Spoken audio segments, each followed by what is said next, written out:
சிவபெருமான் தொண்டையில் இருக்கும் விஷத்தினை கண்டு அதிர்ச்சி அடைந்த விநாயகர் சிறு பிள்ளையாக இருக்கும் விநாயகர் விளையாடிக் கொண்டே சிவபெருமான் உறங்கும் அறைக்குள் சென்றார். அப்பொழுது சிவபெருமான் உடல் முழுக்க வெண்மை நிறத்தில் இருந்தது. ஆனால் தொண்டை மட்டும் கருப்பாக இருப்பதை கவனித்த கணேசன் அருகில் சென்று சிவபெருமான் கழுத்தை தொட்டு பார்த்தார். அப்பொழுது அவர் கண்களுக்கு சில காட்சிகள் வந்து சென்றது. அதோடு கணேசனுக்கு கடுமையான ஒரு வலியும் ஏற்பட்டது. உடனே அங்கிருந்து கண் கலங்கி கொண்டு தன் அன்னையான பார்வதி தேவியிடம் சென்று நடந்ததை கூறினார். பார்வதி தேவி, உன் தந்தை செய்த காரியம் அப்படி என்றார். ஒருமுறை அசுரர்களும் தேவர்களும் சமுத்திரத்தை கடைந்தனர். அதிலிருந்து மிகவும் கொடிய விஷம் வெளிவந்தது.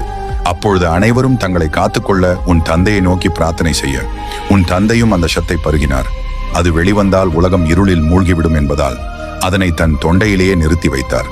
அந்த சமுத்திரம் விஷ்ணுவிற்கு லட்சுமி தேவியை கொடுத்தது, தேவர்களுக்கு அப்சர கன்னிகளை கொடுத்தது, வானத்திற்கு சந்திரனை கொடுத்தது. ஆனால் எனக்கு மட்டும் வலியை கொடுத்தது கணேசா. சில சமயங்களில் நம்மை நாடி வந்தவர்களின் பாதுகாப்பிற்காக என்ன வேண்டுமானாலும் செய்யலாம். ஆகவே உன்னை பிரார்த்திக்கும் பக்தர்களை என்றும் கைவிட்டு விடாதே கணேசா என்று அறிவுரை கூறினார்கள் பார்வதி தேவி. உங்களுக்கு கணேசர் பிடிக்கும் என்றால் பால கணேசா என்று கமெண்ட் செய்து நமது சேனலை சப்ஸ்கிரைப் செய்து கொள்ளுங்கள்.